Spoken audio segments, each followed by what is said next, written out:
আজকে honourable tribunal ওয়ানে গুরুত্বপূর্ণ 3টি মামলার দিন ধার্য ছিল। একটি মামলায় সাবেক সরকারের উপদেষ্টা সালমান ফজলুর রহমান এবং আইনমন্ত্রী আনিসুল হক তাদের বিরুদ্ধে অভিযোগ গঠনের আদেশের দিন ধার্য ছিল। অনারেবল ট্রাইব্যুনাল তাদের ডিসচার্জ অ্যাপ্লিকেশন নাকচ করেছেন এবং চার্জ গঠন করেছেন। চার্জ গঠনের তাদের বিরুদ্ধে মূল অভিযোগ যে বর্ণনা যেভাবে আসছে সেটা হচ্ছে যে তারা কারফিউ জারির ষড়যন্ত্র করে হত্যাকাণ্ডের নির্দেশ দিয়েছেন, পরিকল্পনা করেছেন এবং উস্কানি দিয়েছেন, যার টেলিফোনিক ফোনালাপ কথোপকথন আমাদের ট্রাইব্যুনালে উপস্থাপিত হয়েছে এবং এক্সপার্ট রিপোর্টও আছে। এছাড়াও 22শে জুলাই, 28শে জুলাই, 4 আগস্ট এবং 5 আগস্ট মোট 30 জনকে হত্যার সাথে তাদের সংশ্লিষ্টতার অভিযোগে চার্জ গঠন করা হয়েছে। তারা নির্দোষ দাবি করে বিচার চেয়েছেন এবং আগামী 10 ফেব্রুয়ারি বিচারের দিন ধার্য হয়েছে। এছাড়াও ফজলে করিম সাহেবের মামলায় প্রসিকিউশনের তদন্ত প্রতিবেদন দাখিলের জন্য দিন ধার্য ছিল। আমরা তদন্ত প্রতিবেদন পেয়েছি। সংখ্যাটা আমরা এই মুহূর্তে আপনাদেরকে বলতে পারছি না। হাসান মাহমুদ, ফজলে করিম এবং আরেক নৌফেল, এই 2-3 জনের নাম আমরা বলতে পারি যে তাদের নাম আছে। বাকিদের বিষয়টা আমরা এখন ডিসক্লোজ করতে চাচ্ছি না। এটা একটা বিষয়। হেফাজতের মামলার তদন্ত শেষ পর্যায়ে আমরা 3 সপ্তাহ সময় নিলাম। 3 সপ্তাহ সময় নিয়েছি। আশা করছি পরবর্তী ধার্য তারিখের আগেই ফর্মাল চার্জ দাখিল করতে পারবো। এছাড়াও আরেকটি বিষয় ফজলে করিম সাহেবের লানেট লয়ার উপস্থাপন করেছিলেন যে ভয়ভীতি দেখানো হচ্ছে, তারা নিরাপত্তাহীনতায় ভুগছেন, বিষয়টা উপস্থাপন করেছিলেন। এটা খুব দুঃখজনক যে একটা সামাজিক অনুষ্ঠানে যদি কোনো পক্ষ, উভয় পক্ষ লয়ার, আপনারা জানেন আসামি পক্ষের এবং প্রসিকিউশনের পক্ষের লয়ার কোনো সামাজিক অনুষ্ঠানে একত্রিত হয়, সেইটাকে যোগসাজশ বলে প্রচার করা, এটা অত্যন্ত দুঃখজনক।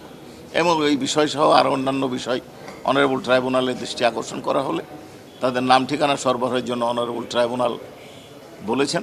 নাম ঠিকানা সরবরাহ করলে নথি বিশ্লেষণ করে অনারেবল ট্রাইব্যুনাল তাদের বিরুদ্ধে কোনো ব্যবস্থা নেওয়া যায় কিনা সেই সিদ্ধান্ত নেবেন। আমাদের এই আইনের সর্বোচ্চ সাজা মৃত্যুদণ্ড দিয়েই শুরু হয়েছে।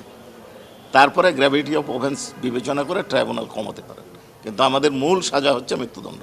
ওনারা কারফিউ জারি করে আন্দোলনকারীদেরকে শেষ করে দেওয়ার জন্য পরিকল্পনা করেছেন, ষড়যন্ত্র করেছেন, সহায়তা করেছেন।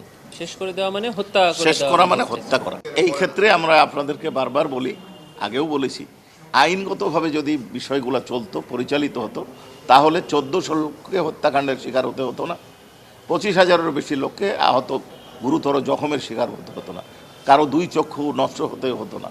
আইনগতভাবে চলেনি, তারা চালাতে দেয়নি, তারা আইনের ব্যত্যয় ঘটিয়ে এ ধরনের অপরাধ এবং অপকর্ম সংগঠন করেছে। তারা নির্দোষ দাবি করেছেন, ন্যায় বিচার দাবি করেছেন। বেশ কিছু মামলায় দেখবেন যে পারপিট্রেটর যারা মাঠে হত্যাকাণ্ডে অংশগ্রহণ করেছে তাদের নাম আসছে।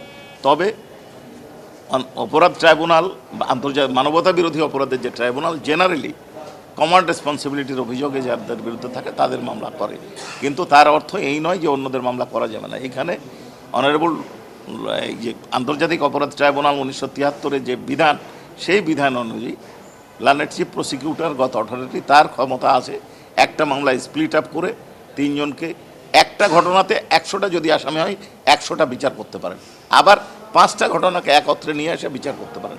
এটা সাক্ষ্য প্রমাণ বিশ্লেষণ করে বিচার প্রগ্রেস যেন দ্রুত হয় সেই বিবেচনায় উনি সিদ্ধান্ত নেন।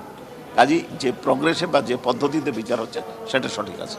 কোনো মানুষই সমালোচনার ঊর্ধ্বে নয়, দায়বদ্ধতার ঊর্ধ্বে নয়, কৈফিয়তের ঊর্ধ্বে নয়। কারো কোনো প্রশ্ন থাকতেই পারে, অভিযোগ থাকতেই পারে।